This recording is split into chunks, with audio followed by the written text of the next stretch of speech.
But the next segment, guys, I want to share is about family. So our family, and I have a couple gifts I'd like to give. Are we okay before we do another 15 minutes before we take a break? Okay.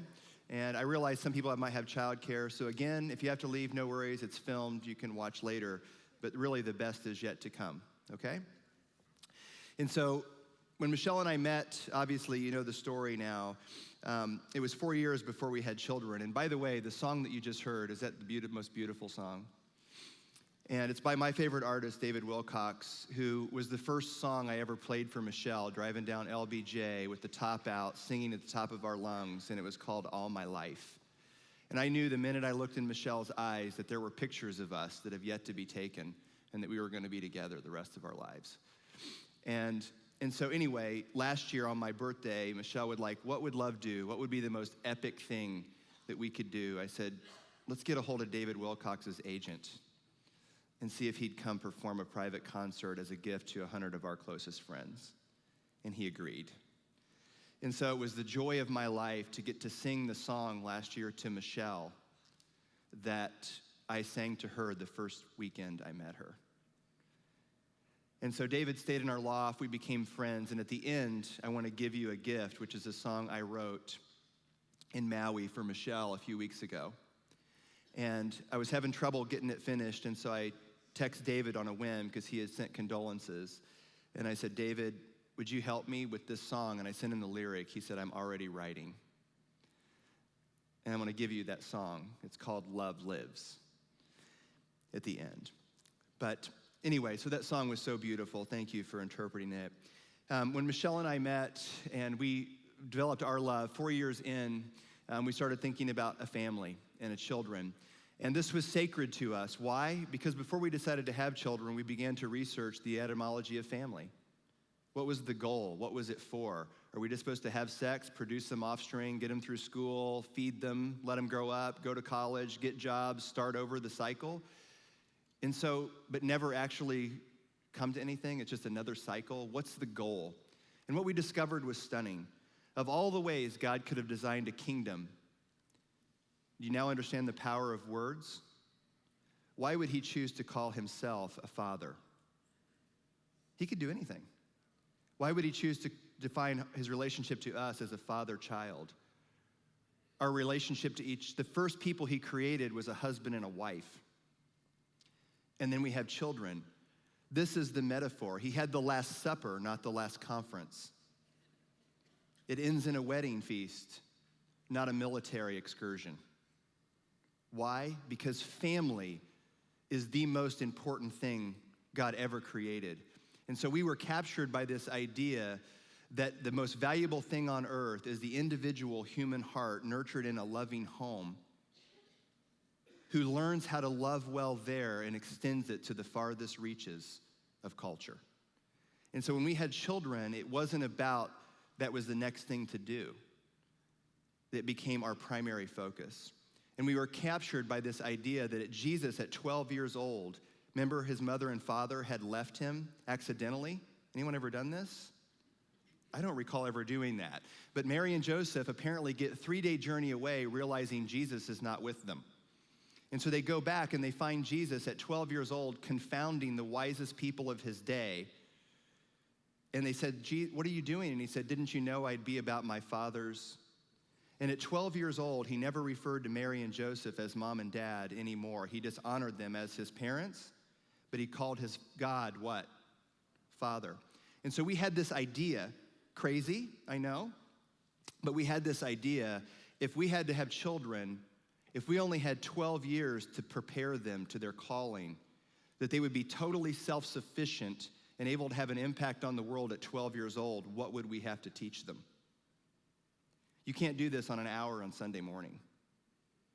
Warren Buffett is famous for saying, when asked what his biggest regret was, he said that I didn't teach my children about money. Richest man in the world forgot to train his children about money because he thought you would learn it, I guess, by osmosis. You don't. Jesus only did what he saw and so were your children. And so Sundays for us became training days. I know you guys love it, right? But the goal was, how do we make them self-sufficient in all things by the age of 12? And so I don't know that it was perfect. We've learned, we've experimented, but I'm so proud. Livy's our oldest. She was our firstborn. We named our children after seasons we were going through. Olivia is pure joy, Olivia Joy. Noah, Jeremiah. Noah, where are you? Could we round up Noah and Manny? Noah, we learned we were pregnant with Noah after I had sold my business to the nation's largest healthcare firm, and they went bankrupt and defaulted on the check. Sucky point. And we lost 80% of our net worth in a short time. And so we had to start over, and we learned we were pregnant. Surprise. And I'm like, oh my God, this is the worst possible timing ever. And we prayed about it, and we felt like the Lord said, no, rest, I'll exalt you in due season. And so this is Noah, Jeremiah, rest, God will exalt you in due season. And God did restore us, not only replenished everything that we had lost through that transaction, but added to it. And we learned we were pregnant with this guy, who is Emmanuel Asher, which means God with us in great abundance and happiness.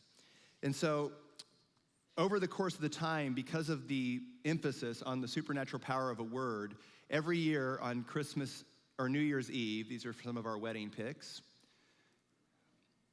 our witnesses.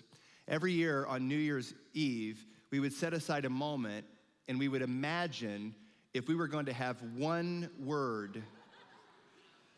We really sent sensational things when we sent this out as our birth announcement, but it was so Texas and cool at the time that when I found this, I'm like, it's totally Michelle. Yes, she has underwear on under there, but we're pregnant. And so anyway, it was fun.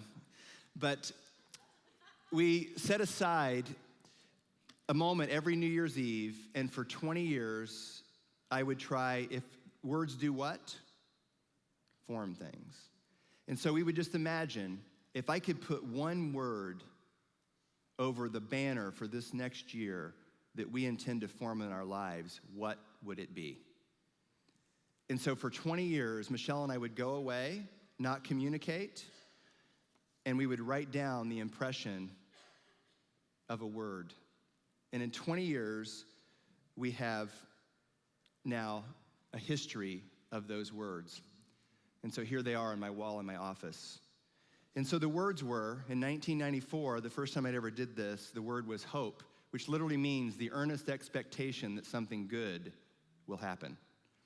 The second year was faith, which means the absolute assurance, the complete confidence that something good's going to happen. The next year was trust, which means complete reliance that something good is going to happen.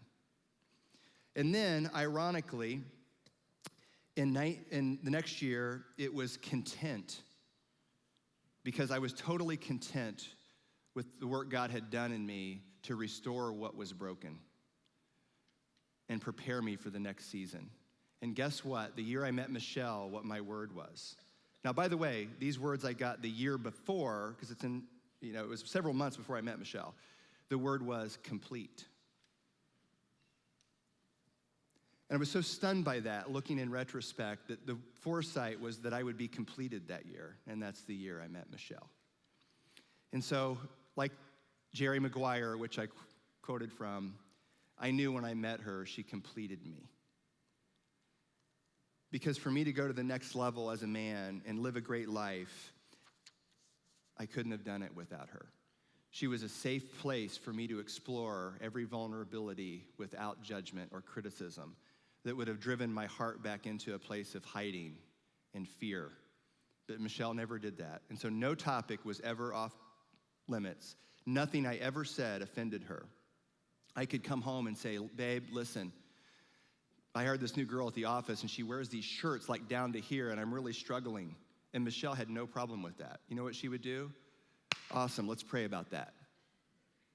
Because she never took that personal. Because she knew I loved her, and the very fact that I would tell her I was struggling was evidence I loved her enough I wouldn't want to mess up. Does that make sense? And so, but you understand that takes a strong woman to not take that personally. And we had many of those moments, but we never navigated around tough truths. The next year, the word was extra mile. And anybody who's been married knows Sometimes you got to learn to go the extra mile. Our next year was agape love.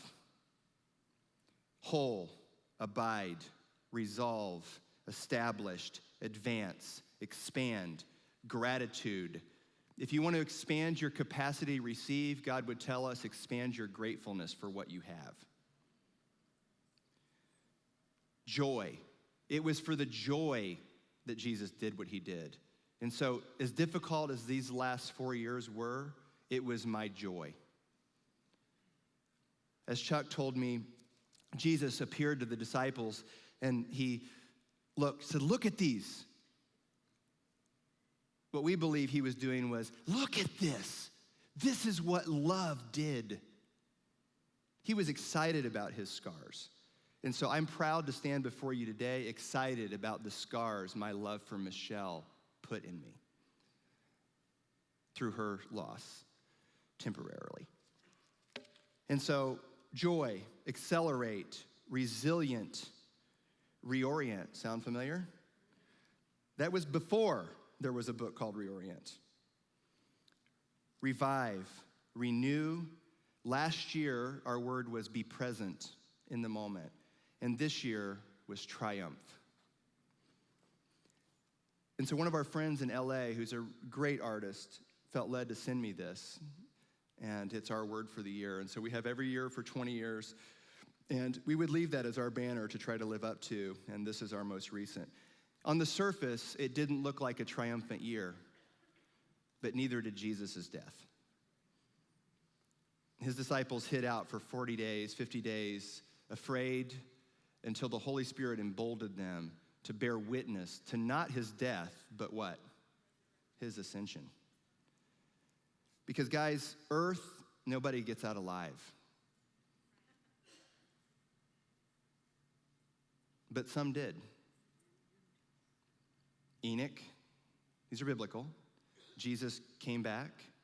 Well, to transcend death was his goal, not just to demonstrate it. He said, don't touch me, I've not yet, what? Ascended. And then he descended again and transfigured. And so that's possible for all of us.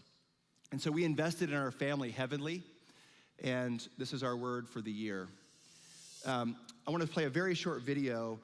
Kids, you don't know about this yet, but in this section, I just want to give you a couple gifts from your mom. But the most difficult thing, and I learned this, Dan, can you stand for just a moment, and Lisa? This is my Krav partner. I've been pursuing a black belt and just finished up to qualify as a black belt candidate in Krav Maga, and this is the guy that's been pounding on me for 4 years. And Coach Clay, can you stand? Where are you? You guys can mess with him. I think you have 8 black belts in multiple disciplines, 6'8", 350. So first time Manny met him, he goes, what, you want a whooping? And so Dan and I had pounded on each other for several years, and one day I was driving, and I'm like, you know what, I've never actually considered Dan. And so one day I said, Dan, tell me your story, only to learn that his wife was struggling with a 7-year battle with cancer. And she passed, about a year before Michelle and I. And the advice, I said, what's one thing you would always do and never do if you were in my boat? He said, Kevin, we were so afraid to talk about her not making it, we didn't record enough in the present because we just didn't want to entertain that thought. It sounded too difficult. And so Michelle and I decided to wade into it, no matter how painful it was. And the video that you saw, did you love that on our wedding story? That day, you guys, Michelle was in such pain in that video that we stopped multiple times. That wasn't her real hair, it was a wig. You could tell she had fever blisters. She had 2 double nephrostomies. She had 9-centimeter dilated pain. She was on regimens of Dilaudid, the highest level, for every 2 hours. And 10 minutes after we shot that, we ended up in the ER the rest of the night. But why would she record that? For love. And so CJ came back, and we filmed hours of video for each child. What mom would say to you if she were there on your first date. What she would say to you on your wedding, on graduation. At every event we could imagine through your life, we prepared those. This is a very small segment. I haven't watched them. It's too painful right now, but this is a very small segment. The second trait I would say is love. And this hasn't been my strongest suit, but I'm learning through people that have loved me, that weren't family members, that have loved me anyway. Some of the people that prayed for me into the kingdom or wanted me to have different spiritual gifts that I was so ill-equipped, prayed for me and moved me to the next level. And it was because it was for their love for God that they loved other people. And so God or they, somehow I got on their heart and they loved me. Loving through just serving people. A good friend of mine said, you know what? I felt like the Lord told me not to do any activities this semester so our family could serve other people. And I thought, wow, I have never thought that way. And so the Lord showed me through that conversation how, again, let's put ourselves down and sit ourselves over here. Let me do something for somebody else for a month. Loving even when you might be right. And that's a tough one with friendships, with your spouse. There's two sides to every story. And a lot of times you want to stick to what you think it's what you think's right. And sometimes you just say, okay, let's put that on the back burner. Let's just pray about it, and we'll go from there. But it's hard to do when the first thing you want to do is defend yourself or be offensive. And so Michelle and I would often say, love is unoffendable. You can hurt me, you can ridicule me, you can deride me, you can not like me, you can even seek my demise, but you can't make me not love you. And so this was so big that she wanted our children to know that people are going to disappoint you. They're going to hurt you. But that's not the issue. The issue is how you defend your heart to continue to love. And so we had several gifts. Noah, Olivia's already received hers. But Noah, yours didn't come yet. It's actually probably at the house now. But Noah, we instilled in them to go to heaven and ask God what their passion was. And so when Livy was a fetus, she came out playing and singing, and it's all she's always done, and she's amazing at it. And that was a prayer that Michelle and I prayed, that we loved music so much. Michelle loved to dance. I loved the words, that we prayed that our daughter would have that gift, and it has been true. And so with Noah, Noah, I love you, man. You're like my mini-me, but better. You're so diligent, gentle, smart, capable. When I asked, if you asked Noah what he wanted to do, he would say, I want to be drafted in the NBA. He knows the month and the hour, and he's already worked backwards the 10,000 hours he needs to invest to be great in every skill, training, exercising, practicing. Just like Michelle had a prayer journal, he has a schematic of every skill that he would have to perfect. And so I asked Noah to write a letter to the president of the NBA stating his intentions, and they could draft him early if they liked, because he wanted to go right out of high school. And so he studied players that have Kobe Bryant, Kevin Garnett, Steph Curry, others. No, not Steph Curry, but there are others. There's a few, LeBron James. And so Noah studied them because that was his aim. And so Michelle fought through horrendous pain to be at every game and stand and cheer you on, dude. And so not only did you write the letter, I have a letter for you from the president of the NBA.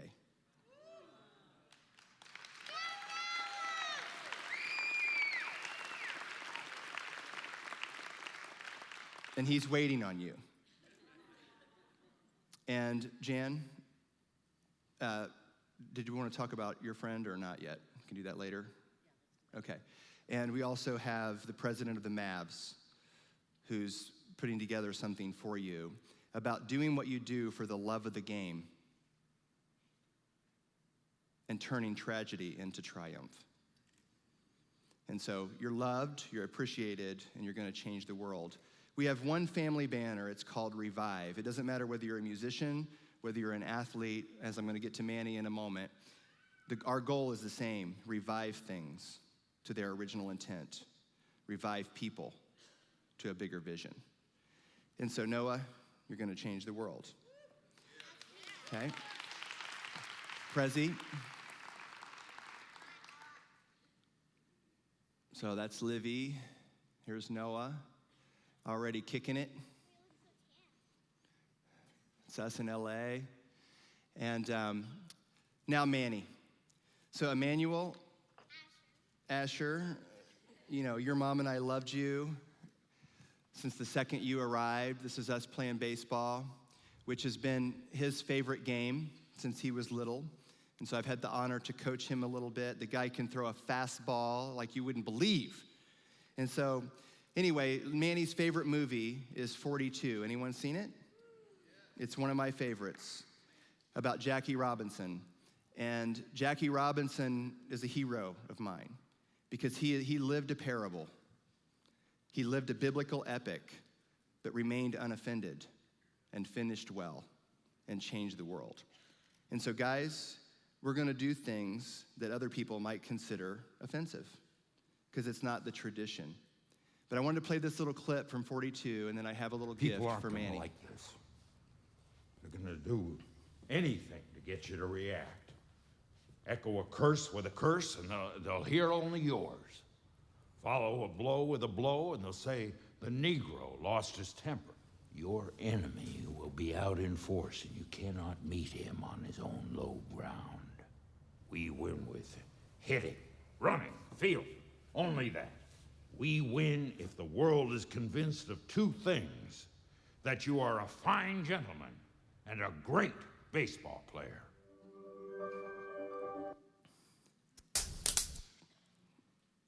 And so, Manny, you're going to change the world. And you may have your opposition, but like Jackie Robinson, you remain unoffended. And so we were able, through the help of our mutual friends, to get in touch with the Robinson family. And his wife and daughter wrote you a note.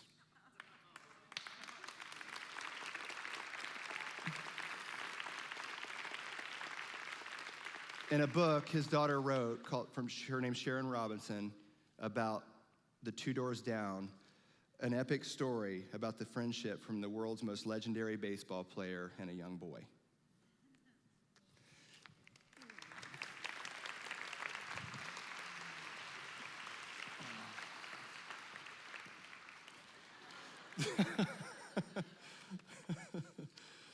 Oh, man. So I want to close this segment on family with one word because I'm way over time, and I have a couple things I want to give you before we wrap up. Is everybody going to need a break? Yeah, we'll take a short break after this. But I want to share something with you in closing on family, that though I said love, the supernatural power of a word, and love were our driving force. With our family, there's something that undergirds love.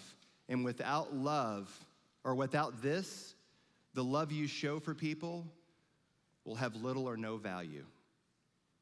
And it's called the supernatural power of honor.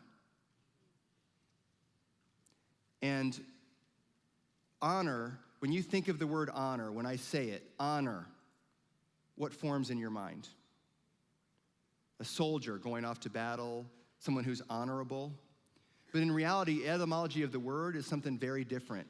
It was actually, the word honor means weighty. Weighty. Why? Because it was actually used in the context of weights and measurements during Jesus' time when you were buying something. So if you were buying something like cornmeal, they had a pan scale. We might think of like the scales of justice. And so they had a pan scale, and you would put this much cornmeal on one side, for example, and you would put a certain amount of gold or silver on this side, and that was called the honor system. Because honor means to add weight or add value where something is lacking. And so, how do we honor people? This is why, by the way, a judge is called your honor. Why? Because he's listening to both sides, and he's trying to figure out who has been shorted, and he compensates the one who has not received. And so the word honor is critical because in a family, in a relationship, in life, you don't point out where other people are missing it, their shortcomings. You add value to build them up where they're missing it so that they're not lacking anything. That's called honor. But everywhere you see the word honor in the Bible, you'll see it paired with another word. It's called glory. And when you look up the word glory, it means weighty. That's weird. Why? Because what he showed us is when you see somebody that's lacking and you pour yourself up, if they're lacking joy, celebrate them. If they're lacking love, contend for their best. If they're lacking peace, instill it. And we would pour ourselves up to build them up. Guess what God does? Pours himself out to compensate you with his glory. And so the supernatural power of honor is the key to a family. Where there is no honor, there is no change. You in the classroom, Sally, if your students wouldn't honor you, could you teach them? No. A father that has no honor in his home, does he have any credibility? So everywhere you want to see culture changed, you start by honoring. So God said, husbands, honor your wives, honor your children, it's a commandment. Why? Because if there's no honor, you can't bring about love. So Jesus would try to bring about love, but he could do no miracles in his hometown, but he did heal a few sick people. Did you notice that's not even a miracle? But he couldn't do it for why? Or for what reason? Because a prophet is not without honor except in his own home. And so people's unwillingness to honor Jesus as a man kept them from receiving what Jesus had to offer them as a superhuman. And so cultivate honor in your home.